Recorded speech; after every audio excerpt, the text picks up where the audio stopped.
কানন এসেছিল নতুন জীবন শুরু করতে, কিন্তু ভালোবাসার মানুষটাকে বাঁচাতে গিয়ে সে জড়িয়ে পড়ে এক ভয়ঙ্কর ডাকাতিতে। এখন তার পেছনে পড়ে আছে এক রক্ত পিপাসু গ্যাংস্টার আর মেয়েটার সৎ বাবা, যে কিনা একজন ঘুষখোর পুলিশ অফিসার। এই খেলার শেষে কে বাঁচবে, ভালোবাসা, প্রতারণা নাকি মৃত্যু? জানতে হলে দেখুন পুরো ভিডিওটি, কারণ এর প্রতি পদে পদে লুকিয়ে আছে মাথা ঘুরিয়ে দেওয়া সব টুইস্ট। বিজয় সেতুপতির সদ্য রিলিজ হওয়া মুভি এজ। চলুন কথা না বাড়িয়ে এক্সপ্লেনেশন শুরু করি। গল্পের শুরু হয় মালয়েশিয়াতে। কল্পনা নামের একটি মেয়ে বিপদে পড়ে আরিবু নামে তার কোটিপতি বয়ফ্রেন্ডের কাছে টাকা চাইছিল। অন্যদিকে আরিবু এয়ারপোর্টে এসেছিল কাউকে রিসিভ করতে। সেখান থেকে সিন শিফট হয় দুবাই সেন্ট্রাল জেলে। সেখানে থাকা একজন কয়েদি লুকিয়ে লুকিয়ে একজনকে ফোন করে যে এই মুহূর্তে মালয়েশিয়ার এয়ারপোর্টে ছিল। আমরা জানতে পারি লোকটি কিছুদিন আগেই জেল থেকে মুক্তি পেয়েছে। অতীতে তার ভয়ঙ্কর সব ক্রিমিনাল রেকর্ড ছিল। বর্তমানে মালয়েশিয়াতে এসেছে নতুন জীবনযাপন শুরু করতে। লোকটা যখন হেরে যাচ্ছিল তখন আরিবু তাকে ডাক দিয়ে জিজ্ঞেস করে, তুমিই বোল্ট কানন না যাকে চিদাম্বরম পাঠিয়েছে? লোকটা মাথা নাড়িয়ে হ্যাঁ বলে। জিজ্ঞেস করে, কিন্তু আপনি আমাকে চিনলেন কিভাবে? আরিবু বলে, আরে এমন লুঙ্গি পরে তুমি ছাড়া আর কে আসবে? কানন যেতে যেতে আরিবুকে জিজ্ঞেস করে সে এখানে কি কাজ করে। আরিবু উত্তর দেয়, আমি কোনো কাজ করি না, বরং আমার আন্ডারে 500 জন কাজ করে। আমার বিরাট বড় ভাঙড়ির বিজনেস। তারা আরিবুর কোটি টাকার গাড়িতে করে একটি বড় বিল্ডিং এর সামনে এসে থামে। ভেতরে যেতে যেতে আরিবু জিজ্ঞেস করে, তার নাম বোল্ট কানন কেন? কানন বলে, আসলে আমার বয়স যখন 12 ছিল তখন একদিন কিছু লোক রাস্তার ধারে গ্যাঞ্জাম করছিল। একজন ধনী ব্যক্তি ফুটপাতে থাকা একটি লোকের গায়ের উপর দিয়ে গাড়ি উঠিয়ে দিয়ে উল্টো তাকেই বকাঝকা করতে থাকে। একজন পুলিশ অফিসার সব দেখেও ঘুষ নিতে ব্যস্ত ছিল, আর আমি শুধু তাকিয়ে তাকিয়ে দেশের অবস্থা দেখছিলাম। আরিবু বলে ওঠে, তখন তুমি অনেক সাহস নিয়ে প্রতিবাদ করাই তোমার নাম বোল্ট কানন হয়েছে, তাই তো? কানন উত্তর দেয়, আরে না, আমি ওই রকম গ্যাঞ্জামের সুযোগ নিয়ে গাড়ির নাটবল্টু চুরি করতাম, তাই নাম বোল্ট কানন হয়ে গিয়েছে। আরিবু কাননকে সাথে নিয়ে একটি রুমে চলে আসে। বলে, আজ থেকে কানন তার এই গুদাম ঘরেই থাকবে, তবে কোনো কিছু চুরি করা যাবে না। কানন বলে সে ছোটবেলায় চুরি করতো কারণ তার মা তাকে টাকা দিত না। আরিবু উত্তর দেয়, আমিও টাকা দেবো না কিন্তু। তারপর কাননকে সাথে নিয়ে খাবার খেতে বাইরে চলে যায়। দৃশ্যপট পরিবর্তন হয় একটি পার্কিং লটে। একটি মেয়ে একজন পুলিশ অফিসার রাজ দুরাইয়ের সাথে দাঁড়িয়েছিল। একটি ছেলে এসে বলে, আরে বাহ, আমি তো তোকে একা আসতে বলেছিলাম, সাথে দালালও এনেছিস দেখছি।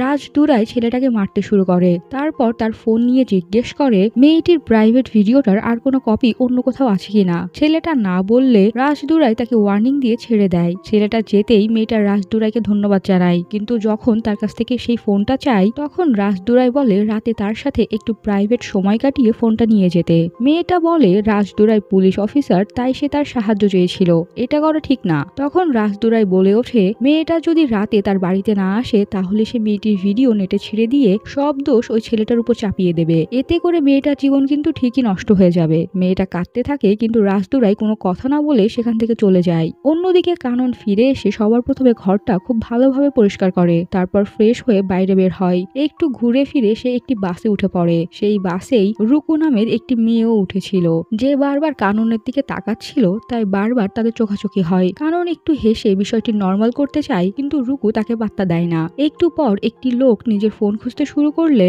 রুকু লোকটাকে ডেকে বলে নীল শার্ট পরা লোকটা অর্থাৎ কাননকে চেক করতে। লোকটা যখন কাননকে চেক করছিল তখন অন্য একজন তার মোবাইল ফোন খুঁজে পেয়ে তাকে দিয়ে দেয়। রুকু বাস থেকে নেমে গেলে কাননও তার পিছু পিছু নেমে এসে তাকে জিজ্ঞেস করে বাসে এত লোক থাকতে সে কাননকেই চোর ভাবলো কেন। তখন রুকু জানায় সে বাসে কাননকে চুরি করতে না দেখলেও বাস স্ট্যান্ডে ঠিকই চুরি করতে দেখেছিল।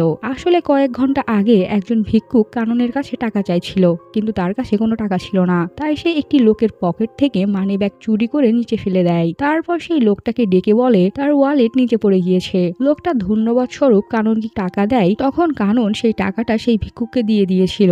কানন রুকুকে বলে, এটা চুরি হলো কিভাবে? তাছাড়া আমি বাসে চুরি করিনি, সেটা তুমিও জানো, এখনই আমাকে সরি বলবে। রুকু তো সরি বলেই না, উল্টো সেখান থেকে চলে যায়। দৃশ্যপট পরিবর্তন হয়। কানন আরিবুর সাথে কল্পনার রেস্টুরেন্টে এসেছে। সে মূলত কাননকে এনেইছে কল্পনার রেস্টুরেন্টের কুক হিসেবে। আরিবু কল্পনাকে সরি বলে, কারণ কল্পনা তার কাছে টাকা চাইছিল কিন্তু সে দিতে পারেনি। আসলে সে সব টাকা পাম অয়েল কোম্পানিতে লাগিয়ে দিয়েছে, কিন্তু সে গ্রামের 50 একর জমি বেচে খুব তাড়াতাড়ি কল্পনাকে $1 মিলিয়ন দিয়ে দেবে। কল্পনা ও কানন একে অপরের সাথে পরিচিত হয়। কল্পনা জিজ্ঞেস করে তার নাম বোল্ট কানন কেন। এবার কানন তাকে বলে সে আসলে সাহস নিয়ে সবসময় অন্যায়ের প্রতিবাদ করে, তো তাই তাই তার নাম বোল্ট কানন। মানে আরিবুর গল্পটা কানন কল্পনাকে শুনিয়ে দিয়েছিল। অন্যদিকে রুকু সারাদিন নানা রকম পার্ট টাইম জব করে রাতে বাড়ি ফেরার সময় আবারও বাসে কাননের সাথে দেখা হয়ে যায়। কানন আগ বাড়িয়ে কথা বলতে আসে, রুকুকে বোঝাতে থাকে ওটা মোটেও চুরি নয়, আর রুকু উল্টো বলতে থাকে সেটা চুরি। বাস থেকে নেমে রুকু যেই পথে যাচ্ছিল কাননও সেই পথেই যাচ্ছিল। রুকু থেমে গেলে কাননও থেমে কিছু একটা দেখতে থাকে। দৃশ্যপট পরিবর্তন হয়। সেই মেয়েটাকে রাজদুরায় ভোগ করার পরও তার ভিডিও ডিলিট করেনি, বরং এইভাবেই ব্ল্যাকমেল করে তাকে ভোগ করার সিদ্ধান্ত নিয়েছিল। মেয়েটা কানন ও রুকুর পাশ কাটিয়ে চলে যায়। হঠাৎ রুকু পিছু ফিরে বলে ওঠে কানন তার পিছু করছে কেন। কানন বলে সে তো নিজের বাড়িতে যাচ্ছে। তখন পাশ থেকে এক আঙ্কেল এসে রুকুকে বলে কানন তার সামনের বাড়িতে অর্থাৎ আরিবুর বাড়িতে গেস্ট হিসেবে এসেছে। রুকু রাগী চোখে কাননের দিকে তাকিয়ে বাড়ির ভেতরে চলে যায়। রুকু ভেতরে এসে দেখে ড্রয়িং রুম নোংরা হয়ে পড়ে আছে আর সোফায় রাজদুরাই বসে বসে মদ খাচ্ছে। রুকু তাকে 1000 রিঙ্গিত দিয়ে ঘরের ভেতরে চলে যায়। সে ফ্রেশ হয়ে বারান্দায় দাঁড়াতেই সামনের বিল্ডিং এ থাকা কাননের সাথে চোখাচোখি হয়। পরের দিন সকালে কানন কল্পনার সাথে রেস্টুরেন্টের বাজার করতে সুপারমার্কেটে এসেছে। কল্পনা জানায় তার ব্যবসা বেশ ভালোই চলছিল, ইএমআই সময় মতোই দিত, কিন্তু তার মা হঠাৎ অসুস্থ হয়ে যাওয়ায় 4 মাস ইএমআই দিতে পারেনি, যার কারণে তার রেস্টুরেন্ট তালা ঝুলিয়ে দিয়েছে। অনেক রিকোয়েস্ট করার পর 2 সপ্তাহ সময় দিয়েছে। সিন কাট হয়।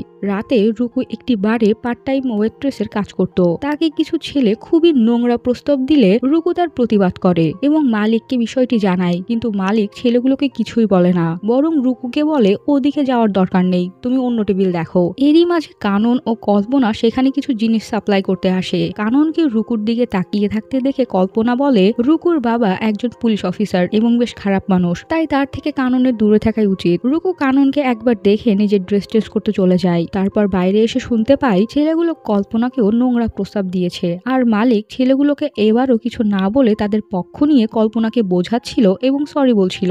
কল্পনা রেগে গিয়ে একটি বোতল হাতে তুলে নিলে কানন সেটা ছেলেগুলোর একজনের মাথায় মেরে দেয়। তারপর মালিককে বলে এইবার কল্পনার হয়ে ছেলেগুলোকে সরি বলে দিতে। দেখতে দেখতেই সেখানে মারামারি লেগে গিয়েছিল। কানন তাদের একজনকে ধরে কল্পনাকে বলে ছেলেটাকে মারার জন্য, কিন্তু কল্পনা তাকে মারতে পারছিল না। তখন রুকু এগিয়ে এসে ছেলেটাকে ইচ্ছা মতো মারে। এক পর্যায়ে কানন ও রুকুর চোখাচোখি হলে দুজনেই মুচকি হাসে। তখন অন্য একজন কাননকে মারতে এগিয়ে এলে আবারও মারামারি শুরু হয়ে যায়। সবাইকে মেরে ভর্তা বানানো শেষে কল্পনা কানন ও রুকুকে ড্রপ করে দেয়। রুকু কল্পনার থেকে বিদায় নিয়ে বাড়িতে চলে আসে। ফ্রেশ হয়ে বারান্দায় এলে দেখতে পায় কানন আজও বারান্দায় দাঁড়িয়ে, কিন্তু তার দৃষ্টি অন্যদিকে ছিল। তাই রুকু শীষ দিয়ে তাকে ডেকে হাই বলে। এরপর থেকে প্রতিদিনে কোনো না কোনোভাবে তাদের দেখা হতোই এবং তাদের সম্পর্ক আস্তে আস্তে ভালো হতে থাকে। একদিন আরিবু কাননকে সাথে নিয়ে লটারি কিনতে যায়, কিন্তু কানন যে লটারিটা চুজ করে সেটা আরিবুর পছন্দ হয় না, তাই সে সেটা ছুঁড়ে ফেলে দিয়ে অন্য একটি লটারি পছন্দ করেছিল। অন্যদিকে কানন তো রুকুকে পছন্দ করতোই, এখন রুকুও আস্তে আস্তে তাকে পছন্দ করতে শুরু করেছে। একদিন রুকু যে ফ্যাশন হাউসের সেলস গার্ল হিসেবে চাকরি করত তার মালিক তাকে অনেক বকাঝকা দেয়, বলে যদি 7 দিনের ভেতর রুকু তার সেলস টার্গেট পূরণ করতে না পারে তাহলে তাকে কাজ থেকে বের করে দেওয়া হবে। রুকু মন মরা হয়ে কাজ করছিল, তখনই সেখানে কানন উপস্থিত হয়। সে রুকুকে হাসানোর চেষ্টা করছিল, কিন্তু রুকু মালিকের ভয়ে কাননের সাথে কাস্টমারের মতোই ব্যবহার করছিল। এক পর্যায়ে একজন কাস্টমার এলে কানন তাকে অন্য সেলস গার্লের কাছে পাঠিয়ে দেয়, আর রুকু তার টার্গেট পূরণ করতে পারে না। সে রেগে গিয়ে বলে কানন খামোখা এখানে এসে তার কাজে ডিস্টার্ব করছে কেন। সে যদি 10,000 রিঙ্গিতের সেলস না করতে পারে তাহলে তাকে কাজ থেকে বের করে দেওয়া হবে। কানন কথাটা শুনে একটু রাগ করে। সে বলে ওইখানে রাখা 10,000 রিঙ্গিতের ড্রেসটা সে কিনে নেবে। ড্রেসটা রেডি করতে সে আসছে। সে বেরিয়ে যাওয়ার সময় রুকু জিজ্ঞেস করে এখানে কেন এসেছিল। কানন পকেট থেকে একটি কাগজ বের করে রুকুকে দিয়ে সেখান থেকে বেরিয়ে যায়। রুকু দেখতে পায় কানন তো তাকে কফি ডেটের জন্য ইনভাইট করতে এসেছিল। অন্যদিকে কানন ফ্যাশন হাউস থেকে বের হয়ে আরিবুকে কল করে বলে জলদি তার 10,000 রিঙ্গিত প্রয়োজন। আরিবু উল্টো তার উপর রাগ দেখিয়ে বলে একজন বিজনেসম্যানকে যখন তখন কল করতে হয় না, সে এখন একটা জরুরি মিটিংয়ে ব্যস্ত আছে। কি আর করা। কানন মার্কেটে এসে একজনের সাথে কথা বলছিল। এমন সময় ঝগড়ার আওয়াজ এলে সে বাইরে এসে দেখতে পায় আরিবু ময়লা জামা কাপড় পরে একজনের সাথে ভাঙড়ি নেওয়া নিয়ে ঝগড়া করছে। অর্থাৎ আরিবু কোনো মিলিয়নেয়ার নয়, আর না তার কোনো ভাঙড়ির বিজনেস আছে, সবই গালগল্প। কানন যখন আরিবুকে তার কাজ সম্পর্কে জিজ্ঞেস করে তখন আরিবু তাকে অনুরোধ করে কল্পনাকে কিছু না বলার জন্য, নয়তো কল্পনা তাকে ছেড়ে চলে যাবে। কানন রাজি হয়। তবে একটি শর্তে, তাকে 10,000 রিঙ্গিত দিতে হবে। আরিবু কিছুক্ষণ চিন্তা করে বলে 10,000 রিঙ্গিত কর্জ পাইয়ে দিলে হবে না? কানন তাতেও রাজি হয়ে যায়। আরিবু কাননকে সাথে নিয়ে একটি আড়তে চলে আসে, যেখানে আরিবুর ফুফাতো ভাই রাজা কাজ করত। রাজা একজন গ্যাংস্টার ধর্মার হয়ে কাজ করত। এমন কোনো অন্যায় কাজ নেই যেটা ধর্মা করে না। ধর্মা পাসপোর্ট রেখে তারপর টাকা দেয়, মাসে 10% ইন্টারেস্ট। একজন টাকা দিতে পারছিল না, তখন ধর্মা তার আঙ্গুল কেটে সেই আঙ্গুল ইন্স্যুরেন্স অফিসে জমা দিয়ে ইন্স্যুরেন্সের টাকা নিয়েছিল। তারা যখন ধর্মার কাছে যাচ্ছিল তখন তারা দেখে একটি লোককে পুড়িয়ে মারা হচ্ছে। লোকটির দোষ, তার দোষ হলো সে একজনের সাথে এসেছিল, কিন্তু সেই লোকটি টাকা না দিয়ে পালিয়েছে। তাই ধর্মা এই লোকটিকে মেরে ফেললো। এই ঘটনা দেখার পর আরিবু ধর্মার কাছ থেকে লোন পাইয়ে দিতে রাজি হচ্ছিল না। তখন কানন বলে ভাঙড়ি বেচে যত টাকা পেয়েছে সেটা তাকে দিয়ে দিতে। আসলে কানন সেই টাকা দিয়ে জুয়া খেলতে চাইছিল। আরিবু নিজের 500 রিঙ্গিতের জন্য আফসোস করছে দেখে কানন বলে সে আরিবুকে দ্বিগুণ অর্থাৎ 1,000 রিঙ্গিত ফেরত দেবে। কানন খেলা শুরু করে, আর সে যেভাবেই বলেছিল সেইভাবেই গেম জিতে আরিবুকে তার 1,000 রিঙ্গিত ফিরিয়ে দেয়। তারপর একের পর এক গেম জিততে থাকে, যেটা দেখে ধর্মাও সেখানে কাননের সাথে গেম খেলতে উপস্থিত হয়। কানন ধর্মার সাথেও একের পর এক গেম জিতছিল। এইবার ধর্মা 2.5 লাখ রিঙ্গিতের বাজি ধরে, কিন্তু কাননের কাছে অত টাকা ছিল না। তাই ধর্মা বলে কাননের যত টাকা লাগে সে তাকে তত টাকা ধার দিতে রাজি। কানন তার কাছ থেকে 5 লাখ রিঙ্গিত চেয়ে নিয়েছিল। সে এই রাউন্ড জিততে থাকে, কিন্তু ধর্মা চিটিং করে জিতে যায়। ধর্মা দুটো এস ব্যবহার করে, যেখানে প্রতি প্যাকেটে একটাই এস থাকার কথা। কানন তাকে এই কথাটা বললেও ধর্মা বলে তার 5 লাখ রিঙ্গিত 1 সপ্তাহের মধ্যে না দিলে তাকে খুন করে টাকা আদায় করবে। এরপর কানন ও আরিবু সাইন এবং পাসপোর্ট নিয়ে তাদের ছেড়ে দেয়। মানে রুকুকে সাহায্য করতে গিয়ে কানন নিজেই আরো বড় বিপদে পড়ে গিয়েছিল। সেখান থেকে বের হয়ে আরিবু ইচ্ছা মতো কাননকে ঝাড়ে, কারণ সে কারণের কারণেই শেষে গিয়েছে। কানন বলে আমি টাকা ফেরত দেবো কেন? আমি তো গেম হারিনি। ধর্মা যা করছে তার জন্য আমি তাকে ছাড়বো না। আরিবু উত্তর দেয় ধর্মাকে সে কিছুই করতে পারবে না, বরং তাদের ভাবা উচিত কিভাবে টাকাটা পরিশোধ করা যায়। কানন রাগ করে সেখান থেকে চলে যায়। সিন শিফট হয় রাতে। আরিবু চিদাম্বারামকে কল করে, কিন্তু তার ফোন রিসিভ করে চিদাম্বারামের বাবা। সে জানায় চিদাম্বারাম তো জেলে। আরিবু যখন কাননের কথা বলে তখন চিদাম্বারামের বাবা বলে চিদাম্বারামের সাথে তো সব ঠকবাজ লোকের ওঠা বসা, কিন্তু নেটওয়ার্কের সমস্যার কারণে আরিবু কিছুই শুনতে পায় না। কথা শেষ হতে না হতেই রুকু এসে জিজ্ঞেস করে কানন কোথায়। তখন আরিবু তাকে সব বলে দেয় যে রুকুর টাকার দরকার ছিল, সেটা জোগাড় করতে গিয়েই কানন তার উপর 5 লাখ রিঙ্গিতের কর্জ করিয়ে দিয়েছে। 1 সপ্তাহের মধ্যে টাকা পরিশোধ না করলে তার মাথা কেটে নিয়ে যাবে। সব শোনার পর রুকু সেখান থেকে সরাসরি কাননের বাসায় চলে আসে। তাকে বলে আমি বলেছিলাম আমাকে 10,000 রিঙ্গিত দাও, নয়তো আমার চাকরি চলে যাবে। তুমি তো এদেশে আমাকে প্রোটেক্ট করতে আসোনি, এসেছিলে কাজ করতে, তাহলে কাজেই মনোযোগ দাও। কাননের কোনো হেলদোল না দেখে রুকু রাগ করে সেখান থেকে বেরিয়ে যায়। রুকু ঘরে ঢুকে দেখে রাজদুরাই সেই মেয়েটির সাথে ঘনিষ্ঠ অবস্থায় বসে আছে। রুকু প্রতিবাদ করতে গেলে রাজদুরাই উল্টো তাকে 2 ঘন্টার জন্য অন্য কোথাও চলে যেতে বলে মেয়েটিকে নিয়ে আবারও ঘরে ঢুকে যায়। রুকু বাড়ি থেকে বের হয়ে গেলে কাননও তার পিছু পিছু চলে আসে। তারা একটি জায়গায় বসার পর রুকু নিজে থেকেই বলতে থাকে তার বয়স যখন 15 তখন তার বাবা মারা গিয়েছিল। তারপর রাজদুরাই তার মাকে ফাঁসিয়ে বিয়ে করে নেয়। মা বেঁচে থাকতে সব ঠিকই ছিল, কিন্তু মা মরে যেতেই রাজদুরাই যা ইচ্ছা তাই শুরু করে। এমনই একদিন রুকু রেগে গিয়ে রাজদুরাইকে বাড়ি থেকে চলে যেতে বললে রাজদুরাই বলে এটা রুকুর মতো তারও বাড়ি। রুকু যদি বাড়ির দাম স্বরূপ তাকে 1 মিলিয়ন রিঙ্গিত দিয়ে দেয় তাহলে সে চলে যাবে, কিন্তু সময় মাত্র 1 বছর, নয়তো বাড়ির দাম আরো বেড়ে যাবে। রুকু বলে সে টাকাটা রাজদুরাইয়ের মুখে ছুঁড়ে মেরে তাকে বাড়ি থেকে বের করতে চায়। সে ভেবেছিল সব ঠিক হয়ে গেলে সে কাননকে বিয়ে করে সেটেল হয়ে যাবে, আর কানন নতুন ঝামেলা বাঁধিয়ে দিল। কথাটা শুনে কাননের মনে তো লাড্ডু ফুটতে থাকে। রুকু তাকে ভালোবাসে, তাকে বিয়ে করতে চায়। রুকু বলে সে একটি রিয়েল এস্টেট ডিল থেকে কিছু টাকা পাবে, সেটা সে কাননকে দিয়ে দেবে। প্রথমে তারা কাননের সমস্যার সমাধান করবে, তারপর তার সমস্যার। ততদিন কানন নিজে থেকে কিছু করতে যাবে না। সেদিন বাড়ি ঢোকার আগে রুকু নিজে থেকে কাননকে জড়িয়ে ধরে। সারা রাত কানন রুকুর কথা, ধর্মার কথা, আরিবুর কথা এবং নিজের সমস্যার কথা ভাবতে থাকে। পরের দিন সকালে কানন আরিবুকে ঘুম থেকে উঠিয়ে বলে তার সাথে যেতে হবে। আরিবু জিজ্ঞেস করে কোথায়। কানন উত্তর দেয় চুরি করতে। সে সারা রাত ধরে প্ল্যান করেছে, তারা যদি ঠিকঠাক চুরিটা করতে পারে তাহলে সব সমস্যা শেষ। আরিবুর কাজ শুধু তাকে নিয়ে যাওয়া এবং নিয়ে আসা, কিন্তু আরিবু সরাসরি মানা করে দেয়। সে পুলিশি ঝামেলায় জড়াবে না, সে নতুন প্ল্যান করেছে। কি প্ল্যান? প্ল্যানটা হলো সে ধর্মার পায়ে ধরে বলবে সে কাননকে চেনে না। কানন তাকে জোর করে ধরে নিয়ে গিয়েছিল, তারপর কাঁদতে কাঁদতে একটু ডিসকাউন্ট চেয়ে নেবে। নিজের প্ল্যান অনুযায়ী আরিবু ধর্মার আড্ডাখানায় পৌঁছে যায়, কিন্তু সে দেখে একটি লোক ধর্মার পায়ে ধরে তার ডায়লগগুলোই বলছে, মানে সে টাকা ধার নেওয়ার লোকটাকে চেনে না, তাকে একটু ডিসকাউন্ট দিতে ইত্যাদি ইত্যাদি। ধর্ম তখন লোকটাকে বোর্ডে শুয়ে একের পর এক বল মেরে তার মুখ ফাটিয়ে দেয়, যেটা দেখে আরিবু মানে মানে কেটে পড়েছিল। কানন প্রথমে আরিবুকে সাথে নিতে রাজি হয় না, কিন্তু অনেক অনুনয় বিনয়ের পর রাজি হয়ে যায়। কানন আরিবুকে একটি সিম কার্ড দিয়ে বলে এটা অন করলেই এখানে একটি লোকেশন পাবে। আরিবু যেন বাইক নিয়ে সেখানে পৌঁছে যায়। আসলে কাননের প্ল্যান হলো ওসি ব্যাংকের টাকার গাড়ি চুরি করবে।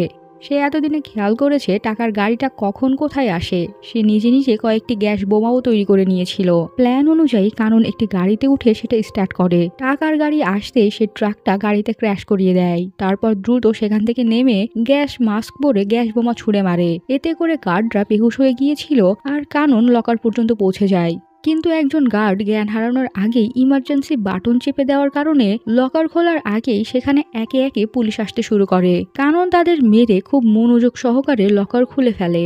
তারপর ব্যাগে টাকা বোঝাই করে পালানোর আগেই সেখানে আরো পুলিশ চলে আসে। কানন যখন তাদের সাথে মারামারি করছিল তখন এক পর্যায়ে তার মাস্ক সরে যায়, কিন্তু সাথে সাথে আবারও সে মাস্ক ঠিক করে লড়াই করতে থাকে। পুলিশ তার পিস্তল কেড়ে নিয়ে তাকেই শুট করতে গেলে কানন পুলিশের পায়ে শুট করে বাইক নিয়ে পালাতে শুরু করে। বেশ কিছুক্ষণ ধরে কাননের পিছু করার পর পুলিশ তার বাইকটি একটি জায়গায় পড়ে থাকতে দেখে, আর কানন কাপড় বদলে আরিবুকে কল করে। আরিবু তার জন্য মেয়েদের কাপড় পরে ছদ্মবেশে দাঁড়িয়েছিল। তারা বাইক নিয়ে পালিয়ে যায়। অন্যদিকে মালয়েশিয়ান পুলিশ ঘটনাস্থল থেকে কাননের পিস্তলটি উদ্ধার করে। উপরে কোনো ফিঙ্গারপ্রিন্ট পাওয়া না গেলেও পিস্তলের ম্যাগাজিনে ফিঙ্গারপ্রিন্ট পাওয়া গিয়েছিল। এদিকে কানন ও আরিবু বাড়িতে পৌঁছে ব্যাগ থেকে এতগুলো টাকা ঢালে। টিভি অন করলে জানতে পারে এখানে 20 মিলিয়ন রিঙ্গিত অর্থাৎ প্রায় 40 কোটি রুপির সমান টাকা রয়েছে। আরিবু খুশি হয়ে টাকা উঠিয়ে পার্টি করতে যেতে চায়, কিন্তু কানন তাকে থামিয়ে দিয়ে বলে এগুলো ব্যাংকের টাকা। পুলিশ হয়তো এতক্ষণে টাকা সিরিয়াল নাম্বার বের করে ট্র্যাক করাও শুরু করে দিয়েছে। টাকাগুলো খরচ করা যাবে না। আরিবু জিজ্ঞেস করে তাহলে কি করব? কানন উত্তর দেয় সবার আগে টাকাগুলোকে ডার্ক ওয়েব থেকে বিটকয়েনে কনভার্ট করা দরকার। আরিবু হঠাৎ বলে ওঠে সত্যি করে বলতো তুই কে? তুই কি সত্যি কুক হিসেবে কাজ করতে দেশে এসেছিলি? কানন এক মুহূর্তের জন্য সিরিয়াস হয়ে যায়, কিন্তু পরক্ষণে এসে হেসে ফেলে, বলে এইসব নিয়ে মাথা না ঘামিয়ে ড্রেস চেঞ্জ করে নিতে, তারপর ঘর থেকে বেরিয়ে যায়। অন্যদিকে Malaysian police officer Danish CCTV footage check করে তেমন কিছু পায় না। তার বস এসে বকাঝকা করে মাত্র 1 সপ্তাহ সময় দেয় কেস সলভ করার জন্য। বস যেতেই ড্যানিশ জিজ্ঞেস করে আই উইটনেসের কি অবস্থা। তখন জানা যায় তাদের একজন পুলিশ অফিসার চোরের মুখ দেখেছে, কিন্তু স্কেচ বানানো সম্ভব নয়, তবে আরো একবার দেখলে চিনতে পারবে। তখনও পুলিশ ফরেন্সিক থেকে ফিঙ্গারপ্রিন্ট সম্পর্কে তেমন কোনো তথ্য বের করতে পারেনি। দৃশ্যপট পরিবর্তন হয়। কানন রুকুর রেস্টুরেন্টে এসে তাকে বলে কাল বিকাল 4টায় তার সৎবাপকে প্যাভিলিয়ন হোটেলে চলে আসতে বলতে। কালই 1 মিলিয়ন রিঙ্গিত রাজদুরাইকে পরিশোধ করে দেওয়া হবে। রুকু অবাক হয়ে যায়। কানন যাওয়ার আগে তার কাছে 2 রিঙ্গিত কর্জ চাইলে রুকু ভাবতে থাকে যার কাছে 2 রিঙ্গিত নেই সে 1 মিলিয়ন রিঙ্গিত কিভাবে দেবে। এদিকে পুলিশ বন্দুকের ম্যাগাজিন থেকে ফিঙ্গারপ্রিন্ট পেয়ে গিয়েছে। তারা সেটা নিজেদের ডেটাবেসে থাকা ক্রিমিনালদের সাথে মেলাতে থাকে এবং একটি ম্যাচও খুঁজে পেয়ে যায়। অন্যদিকে কানন সেই 2 রিঙ্গিত দিয়ে একটি নিউজ পেপার কেনে, যেটার পেছনে একটি ওয়ান্টেড ক্রিমিনালের স্কেচ লাগানো ছিল। সে সেটা নিয়ে বাড়িতে চলে আসে। তারপর আয়নায় স্কেচটা ধরে নিজের সাথে মিলিয়ে চেক করতে থাকে তার আসল চেহারার সাথে মিল পাওয়া যাচ্ছে কিনা। তখনই নিউজে বলা হয় ব্যাংক লুটের কেসে গ্যাংস্টার ধর্মাকে গ্রেফতার করা হয়েছে, কারণ ঘটনাস্থলে পাওয়া পিস্তলের ম্যাগাজিনে ধর্মার ফিঙ্গারপ্রিন্ট পাওয়া গিয়েছিল। আসলে সেদিন ধর্মা যখন একজনকে মারতে ব্যস্ত ছিল তখন কারণ আস্তে করে তার পিস্তলটি চুরি করে নিয়েছিল এবং ইচ্ছা করে ঘটনাস্থলে সেটা ফেলে আসে। আরিবু জিজ্ঞেস করে সে যে ধর্মাকে জেলে পাঠালো এখন তারা পাসপোর্ট ফিরে পাবে কিভাবে। কানন উত্তর দেয় তার জন্য একটা বিশেষ প্ল্যান আছে। তখনই তারা টিভিতে শুনতে পায় লটারির রেজাল্ট দিয়েছে। উইনার নাম্বারটি শুনে কানন দ্রুত কিছু একটা খুঁজছিল। একটু খুঁজতেই সে লটারি টিকিট পেয়ে যায় এবং নাম্বার মিলিয়ে দেখে এটাই সেই উইনার লটারি। অর্থাৎ কানন আরো 20 মিলিয়ন রিঙ্গিত লটারিতে জিতে নিয়েছিল। এটা সেই লটারি যেটা সে আরিবুর জন্য কিনেছিল, কিন্তু আরিবু এটা ছুঁড়ে ফেলে দিয়েছিল। কানন চিন্তা করতে থাকে সে যদি লটারির টাকাটা নিতে যায় তাহলে নিউজে তার ছবি চলে আসবে। এজন্য সে প্ল্যান করে অন্য কাউকে পাঠানোর। আরিবু ভাবে হয়তো তাকে পাঠাবে, কিন্তু কানন কল্পনাকে টাকা নিতে পাঠিয়েছিল। আমরা জানতে পারি তারা কল্পনাকে বলেছে লটারিতে আরিবুর, এবং কল্পনা যদি তাদের সাহায্য করে তাহলে তাকে 1 মিলিয়ন রিঙ্গিত দেওয়া হবে। কিছুক্ষণের মধ্যে কল্পনা তাদের সাথে এসে দেখা করে। আরিবু কল্পনাকে জিজ্ঞেস করে টাকা কোথায়। কল্পনা উত্তর দেয় টাকা তো গাড়িতে, আর চুরির টাকাটা কোথায়। ফ্লোতে ফ্লোতে আরিবু বলে দেয় ওটা তো আমার বাড়িতে। তারা অবাক হয়ে ভাবে চুরির কথাটা কল্পনা জানলো কিভাবে। কল্পনা বলে আরিবু তার হোয়াটসঅ্যাপ কল কাটতে ভুলে গিয়েছিল, সে সেখান থেকে সব শুনেছে। কল্পনা তাদের থ্রেট দেয় যদি তারা তাকে সবকিছু খুলে না বলে তাহলে সে তাদের দুজনকে পুলিশের হাতে ধরিয়ে দেবে। বাধ্য হয়ে কানন কল্পনাকে সবকিছু খুলে বলে। কল্পনা জেনে যায় আরিবু কোনো বিজনেসম্যান না। সে যখন শোনে কানন এত কিছু করেছে শুধুমাত্র রুকুর জন্য তখন বেশ খুশি হয়ে যায়। সে বলে আরিবু নিজের পাসপোর্ট পেয়ে যাবে, রুকু এবং তার সমস্যারও সমাধান হয়ে গিয়েছে। তারপরও তাদের হাতে অনেক টাকা আছে, একটু তো এনজয় করাই যায়। অন্যদিকে আমরা দেখতে পাই আজই জেল থেকে রেহাই পেয়েছে ধর্মা। দৃশ্যপট পরিবর্তন হয়। রুকুকে নিতে কানন একটি গাড়ি পাঠিয়েছে, সাথে একটি ফুল এবং একটি ড্রেস। এটি সেই 10,000 রিঙ্গিতের ড্রেসটি। রুকু বেশ সুন্দরভাবে সেজে প্যাভিলিয়ন হোটেলে পৌঁছে যায়। এইদিকে ধর্মাও প্যাভিলিয়ন হোটেলের সামনে একটা কাজে এসেছে। কিছুক্ষণের মধ্যেই কানন স্যুট বুট পরে রুকুর কাছে চলে আসে। সে যখন 1 মিলিয়ন রিঙ্গিত ক্যাশ দেখায় তখন রুকু জিজ্ঞেস করে এত টাকা পেল কোথায়। কানন মিথ্যা বলে কল্পনা লটারি জিতেছে। সেই কাননকে 1.5 মিলিয়ন রিঙ্গিত কর্জ দিল ধর্মা ও রাজদুরাইকে টাকাটা দেওয়ার জন্য। রুকুর সন্দেহ যায় না। সে বলে তুমি তো বাবুর্চি, সে তোমাকে এত টাকা দেবে কেন। কানন বলে আগে রাজদুরাইকে টাকাটা দিয়ে তারপর রুকু কল্পনার কাছ থেকে সব জানতে পারবে। তখনই সেখানে রাজদুরাই চলে আসে। সে রুকুর দিকে তাকিয়ে তার পেছনে থাকা কাছে কাননকে দেখে অবাক হয়ে যায়, কারণ রাজদুরাই সেই পুলিশ অফিসার যে সেদিন চুরির সময় কাননের চেহারা দেখে ফেলেছিল। রাজদুরাই চুপচাপ টেবিলে এসে বসলে কানন টাকা এগিয়ে দেয়। রাজদুরাই টাকা চেক করে বলে এত তাড়াতাড়ি নোটও বদলে ফেলেছিস। কানন যখন রাজদুরাইয়ের পায়ের দিকে তাকায় তখন বুঝতে পারে এটা সেই পুলিশ অফিসার যাকে সে গুলি করেছিল। রুকু তাদের কথা বুঝতে না পেরে জিজ্ঞেস করে তারা কি কথা বলছে। কানন উত্তর দেয় কিছু না। তারপর সেও রাজদুরাই উঠে বাড়ির কাছে চলে যায় এবং কথা বলতে থাকে। কথা শেষ হলে রাজদুরাই টাকা নিয়ে যায় এবং রুকুকে বলে এ একটা চোর, আর তুই একে হিরো বলছিলি। অন্যদিকে আরিবু হোটেল থেকে বের হয়ে পড়বে না তো পড়বে না একদম ধর্মার সামনেই পড়ে যায়। এদিকে রুকু ও কানন হোটেল থেকে বের হতেই রুকু তাকে একের পর এক প্রশ্ন করতে শুরু করে। কানন শুধু বলে তার উপর বিশ্বাস রাখতে। সে যা কিছু করছে সব রুকুর জন্যই করছে। একবার সব ঠিক হয়ে যাক তারপর সে রুকুকে সবটা বলবে। এরই মাঝে কানন দেখে ধর্মার লোকেরা ধরে রেখেছে আরিবুকে। সে রুকুকে বলে আমি এখন পালাবো, কোনো ধরনের প্রশ্ন করবে না। কিন্তু কানন পালিয়ে যাওয়ার সময় আরিবু তাকে ডেকে ওঠে, আর তাতেই ধর্মা তাকে দেখে ফেলে। এরপর শুরু হয় মারামারি আর ধর্মার কাছ থেকে বাঁচিয়ে পালানো। কিন্তু কোনোভাবেই কানন ও আরিবু পালাতে পারছিল না। এক পর্যায়ে তারা ধরা পড়ে যায়। কানন ধর্মাকে বলে এখনো 2 দিন সময় বাকি আছে, সব টাকা দিয়ে দেবে। তখন কানন জানতে পারে ধর্মা আসলে চুরি করা টাকার কথা বলছে। আসলে পাগল আরিবু ধর্মাকে ভুল করে নিজে থেকেই বলে দিয়েছিল যে চুরি কানন করেছে এবং সেই ধর্মার পিস্তল সেখানে রেখে এসেছিল। ধর্মা কাননের কাছে পুরো টাকাটা দাবি করে। কানন কি আর বলবে, সেও রাজি হয়ে যায়। এরই মাঝে আবারও সুযোগ পেয়ে তারা পালাতে থাকে। তখন কল্পনা নিজের গাড়ি নিয়ে তাদের উদ্ধার করতে পৌঁছে গিয়েছিল। সে আরিবুকে নিয়ে চলে যায় আর কানন মেট্রোতে করে পালিয়ে যায়। ধর্মা এবার খোঁজ করে কাননদের তার কাছে কে এনেছিল। তখন আরিবুর সেই ফুফাতো ভাই রাজা ফেসে যায়। রাজা বলে সে আরিবুকে কল করেছে কিন্তু সে ফোন রিসিভ করছে না। ধর্মা বলে তাহলে তাকে আরিবুর বাড়িতে নিয়ে যেতে। অন্যদিকে কল্পনা ও আরিবুকে কানন বলেছে টাকাগুলো আলাদা আলাদাভাবে ব্যাগে ভরে ফেলতে। তারা ব্যাগে টাকা ভরছিল এমন সময় সেখানে রুকু উপস্থিত হয়। আরিবু বিষয়টি ধামাচাপা দিতে গিয়ে আরো বিগড়ে দিলে রুকু কল্পনাকে জিজ্ঞেস করে রাজদুরাই কাননকে চোর বলেছে এবং এখানে এতগুলো টাকা পড়ে রয়েছে, এখানে হচ্ছেটা কি। কল্পনা রুকুকে সব জানিয়ে দেয়। তখনই সেখানে কানন উপস্থিত হয়। সে রুকুর মুখ দেখে বুঝতে পারে রুকু সব জেনে গিয়েছে। এবার আরিবু কাননকে জিজ্ঞেস করে রাজদুরাই তার চুরি সম্পর্কে কিভাবে জানলো। কানন তাদের বলে চুরির দিন সে রাজদুরাইয়ের পায়েই গুলি করেছিল। আরিবু হা হুতাশ করতে শুরু করে। এবার পুলিশ তাদের ছাড়বে না। তখন কানন তাদের জানায় রাজদুরাইয়ের সাথে তার ডিল হয়েছে, সে কাউকে তার কথা বলবে না। কাহিনী অতীতে ফিরে যায়। রাজদুরাই বলেছিল আজ রাত 10টায় পুরো টাকাটা তাকে তার বাড়িতে এসে দিয়ে যেতে হবে, তাহলেই সে কাউকে আর কিছু বলবে না। কাননও তার কথায় রাজি হয়ে গিয়েছিল। রুকুকে তার দিকে তাকিয়ে থাকতে দেখে কানন তার সাথে একা কথা বলতে চায়। আমরা জানতে পারি কানন রাজদুরাইয়ের সামনে শর্ত রেখেছিল, সে পুরো টাকাটা দেবে কিন্তু বাড়িটা রুকুকে লিখে দিতে হবে এবং রুকুকে ডিস্টার্ব করা যাবে না। তখন রাজদুরাই বলে ওঠে রুকুর বয়স যখন মাত্র 16 তখন থেকে রুকুর উপর তার নজর, তার টাকাও চাই, বাড়িও চাই, সাথে রুকুও। রুকু কথাটা শুনে রেগে গিয়ে বলে কানন তারপরও রাজদুরাইকে বাঁচিয়ে রেখেছে। রুকু অনেক বেশি রেগেছিল, তাই কানন তাকে শান্ত করে বলে মারলে তো তখনই মারতে পারতো, কিন্তু তার জন্য অন্য প্ল্যান আছে। এরই মাসে কল্পনা কাননকে ডাক দেয়। ফোনের অপর পাশ থেকে কল্পনার বাড়ির মালিক জানায় ধর্মার লোকেরা কল্পনার বাড়ি পর্যন্ত পৌঁছে গিয়েছে। কল কাটতেই ধর্মা কল্পনাকে কল দেয়, বলে কানন কোথায় বলে দিতে। সাথে সাথেই কানন কল কেটে কল্পনার সিম বদলে নেয়। কানন সিদ্ধান্ত নেয় এবার আর কাউকে ছাড় দেওয়া হবে না। সে তার প্ল্যান সবাইকে বুঝিয়ে বলে। আমরা দেখতে পাই রাজদুরাই বারে পার্টি করছে আর ধর্মা একটি ছেলের কাছ থেকে আরিবুর পুরাতন বাড়ির ঠিকানা অর্থাৎ কাননের বাড়ির ঠিকানা পেয়ে গিয়েছে। প্ল্যান অনুযায়ী কল্পনা বারে যায় রাজদুরাইকে নিজের জালে ফাঁসিয়ে 9টা 15 পর্যন্ত সেখানে আটকিয়ে রাখতে, আর রুকু যাবে থানায়। রাজদুরাই তাকে মেরেছে অর্থাৎ ডোমেস্টিক অ্যাবিউসের অভিযোগ করতে। অন্যদিকে আরিবু লুনার ফেস্টিভ্যালে একা বসেছিল, সে সেখানে বসেই রাজাকে কল করে বলে না জানি কানন কিসব প্ল্যান করছে। রাজা জিজ্ঞেস করে কি প্ল্যান করছে। আরিবু উত্তর দেয় সামনাসামনি দেখা করে বলবে, আর আসার সময় সে যেন চুরি করে আরিবুর পাসপোর্টটাও নিয়ে আসে।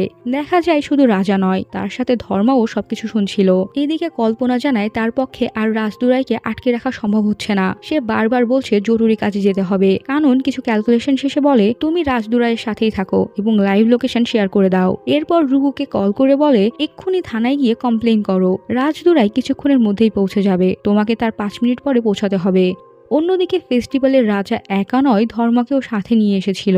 ধর্মা আরিবুর সাহায্যে বাড়ি পর্যন্ত পৌঁছে যায়। এটা রুকুর বাড়ি।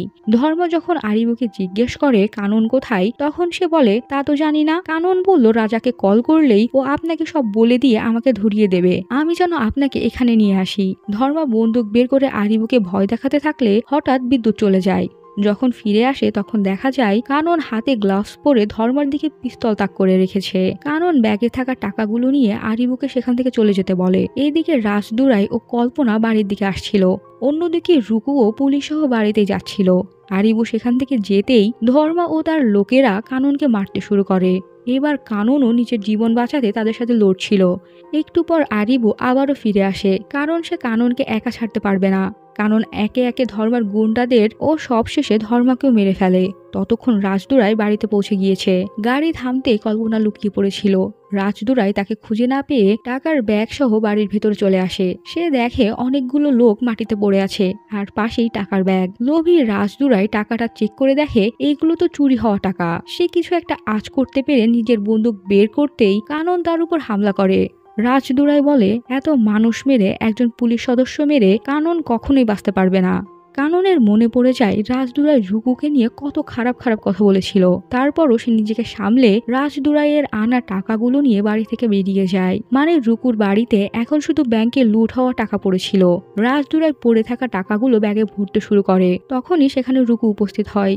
সে তার ফোনে টাচ করতেই গুলি করার শব্দ হয়। রাজদুরাই ভয় পেয়ে পিস্তল তাক করতেই পুলিশ এসে তাকে শুট করে আর রাজদুরাই সেখানেই মারা যায়। এটাই তো তাদের প্ল্যান ছিল। কানন রুকুর ফোন বাড়ির স্পিকারের সাথে কানেক্ট করে দিয়েছিল, যাতে চাপ দিতেই জোরে গুলি শব্দ হয় আর রাজদুরাই ভয় পেয়ে পিস্তল তাক করলে পুলিশ ভুল ভেবে তাকে শুট করে। অবশেষে প্ল্যান সাকসেসফুল। সেই মেয়েটাও নিউজে রাজদুরাইয়ের মৃত্যুর সংবাদ শুনে খুশি হয়। যাকে রাজদুরাই এতদিন ধরে ধর্ষণ করত। দৃশ্যপট পরিবর্তন হয়। ইন্সপেক্টর ড্যানিশ তার বসকে রিপোর্ট করে। ভিকটিমদের পরিবার থেকে কোনো অভিযোগ না থাকায় কেস ক্লোজ করে দেওয়া হয়। অপরদিকে ক্রুজে বসে রুকুরা নিউজে দেখতে পায় পুলিশ বলছে ধর্মা ও অফিসার রাজদুরাই ব্যাংক ডাকাতির সাথে জড়িত ছিল। টাকা ভাগাভাগি নিয়ে ঝামেলা হয়, রাজদুরাই ধর্মাকে মেরে ফেলেছিল। সে পুলিশকেও গুলি করতে গেলে পুলিশ তাকে বাধ্য হয়ে শুট করে। রুকু সেখান থেকে উঠে কাননের কাছে এসে জিজ্ঞেস করে কানন বলেছিল সব শেষ হয়ে গেলে রুকুকে বলবে কাননের আসল পরিচয় কি। এদিকে আরিবুর কাছে চিদাম্বারামের কল আসে। আরিবু তাকে বলে তার পাঠানো লোকটা অর্থাৎ বোল্ট কাননের কারণে আসছে কোটিপতি। তখন চিদাম্বারাম জানায় বোল্ট কানন তো মালয়েশিয়া যায়নি, কারণ তার পাসপোর্ট হারিয়ে গিয়েছে। আরিবুর মনে পড়ে সেই আগ বাড়িয়ে কাননকে জিজ্ঞেস করেছিল সেই বোল্ট কানন কিনা। কানন শুধু তার সাথে তাল মিলিয়েছিল। আরিবু তাকিয়ে দেখে কানন ও রুকু কথা বলছে। সে জিজ্ঞেস করে এই তুই আসলে কে। কারণ মিষ্টি করে একটা হাসি দেয়। আর এখানেই মুভিটা সমাপ্ত হয়। কাহিনী কেমন লাগলো জানাতে ভুলবেন না। সেই সাথে এক্সপ্লেনেশন ভালো লাগলে ভিডিওটি লাইক করে চ্যানেলটি সাবস্ক্রাইব করুন। আর এতক্ষণ সাথে থাকার জন্য অসংখ্য ধন্যবাদ।